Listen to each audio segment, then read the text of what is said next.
I've had to put a pause on the front end because I need to order some more parts.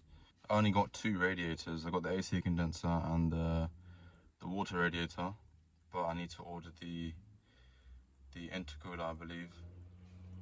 Should be a few days, but it's just something holding us up now. I thought I'd get along with something else. It's gonna make the car look a lot better than it is. So.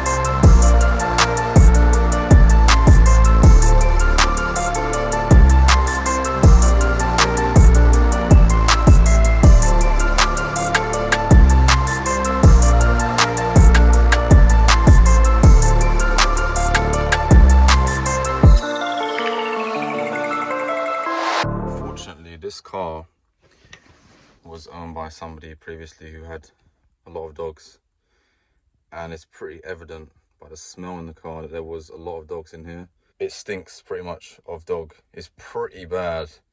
Like, it's not just a faint smell of dog or whatever, it's this almost disgusting. There was lots of mud and dirt.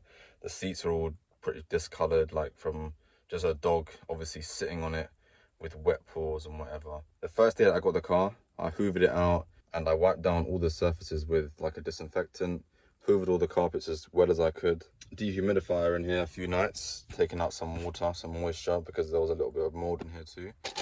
I bought this this pack of brushes, and they're like drill bit brushes.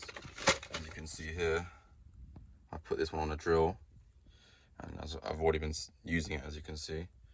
But what I done was I bought some fabric cleaner, just sprayed it on this seat, and used the drill with the extension piece to work it into the fabric. So hopefully doing this is gonna work to get rid of the smell in the car, because it's honestly just disgusting. I'm gonna have to do it to these seats here, just this middle part where the fabric is, not the leather, and also the bottom part here. And also I'm going to do it to the 2 front seats as well. I'm going to set the camera up, show you exactly what I'm doing with the drill bit and the fabric cleaner.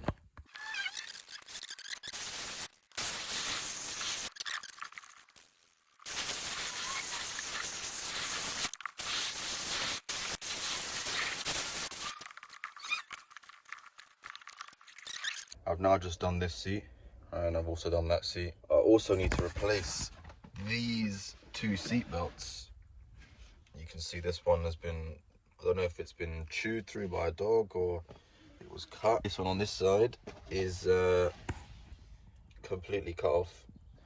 I might have to actually remove the 2 rear seats to get this panel off, or this panel off up here. I'm not sure yet, but I'll be back tomorrow for the second half of this video, where I'll be carrying on working on the A3. One eternity later. Okay, so we're here. It's a new day. It's about a week since the last clip that I recorded. So right now, I have a lot of new parts to fit to the car. I believe I've got everything sorted for the car now. I've just finished putting together the whole rad pack. I put all new radiators, all new slam panel, transferred all the little wires and everything over. So that is basically ready to be fitted onto the car. I don't think I'll need to replace anything else, so I should be able to just connect all the rads up, plug in all the fan, the sensors, fill up the radiator with water, run the car up to temperature, let it circulate around, see if there's any leaks or anything that needs to be sorted out. If not, then I'll be able to drain out the water, fill it with coolant. I did get a bumper last week and I sent it off to paint straight away. I did insert a few clips into the end of part 1 of it being assembled at the body shop. So I'm going to show you the rad pack now, and we're just going to get straight into it because it is quite late in the day already and I haven't got much time left.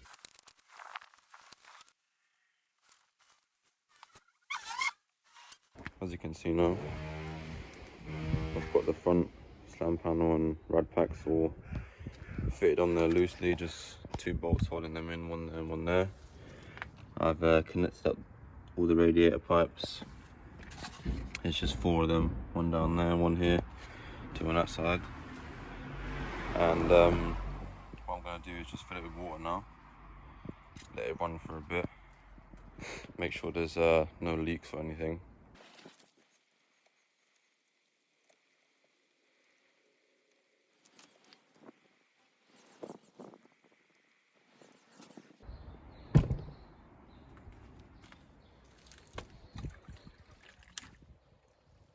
Guys, it's too much. Excuse me, it's too much.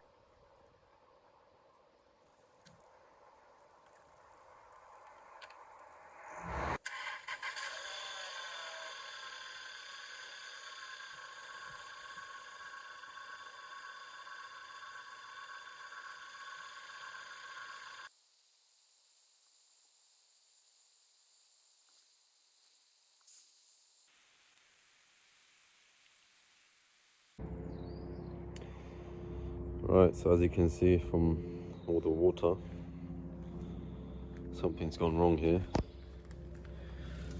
All this over here is wet. So after that previous clip he's seen of the car running, I let it run for a bit longer, and then I decided to put the cap on the coolant bottle. As you can see, there's none in there now, but I put the cap on the coolant bottle, and shortly afterwards, that radiator hose down there, this one popped off, and it's actually this piece.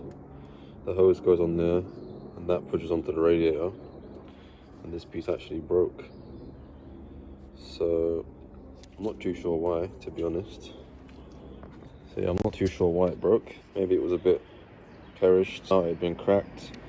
Not too sure. I didn't really inspect this part before I put it back together. Maybe the pressure in the cooling system was too much, and I guess that was probably the weak point.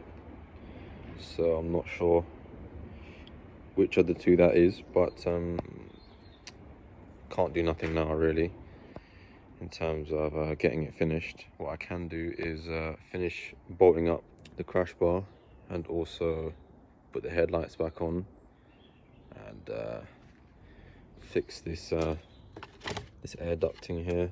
Well, I can't really finish the car until I get that replacement version of this in, which I tried to go to Euro car parts today and wasn't able to get it. They don't sell it, so I'm gonna have to order it online. That's gonna be a couple of days. I'm gonna have to wait for that. Hopefully when it comes I can fill up the radiator again with water and it won't explode this time.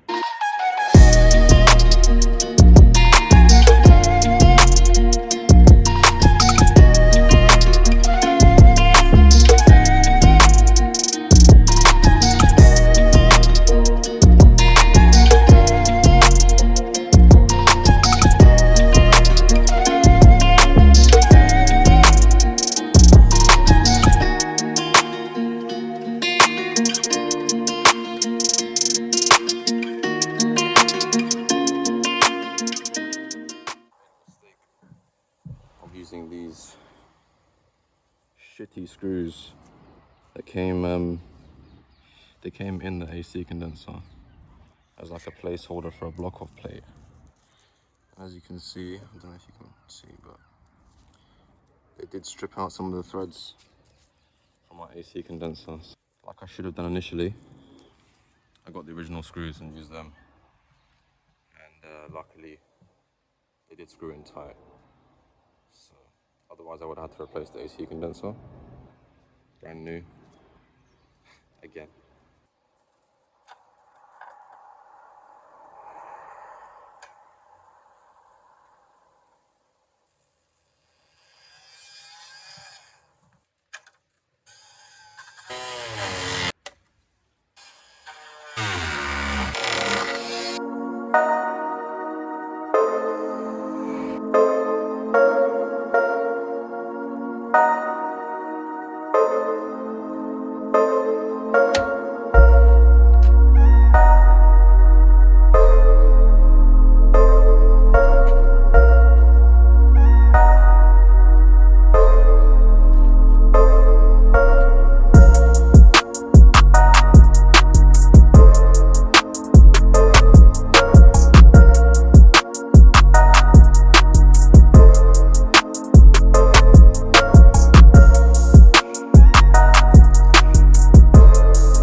stopping point for today. Got the headlights on, got the front bash bar on, cured everything all nice. Put this intake box back on. And yeah, so we are very close now to just fitting up that last coolant pipe that broke and fitting the bump back on.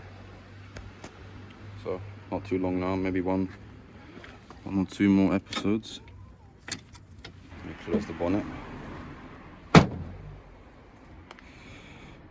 It's looking better.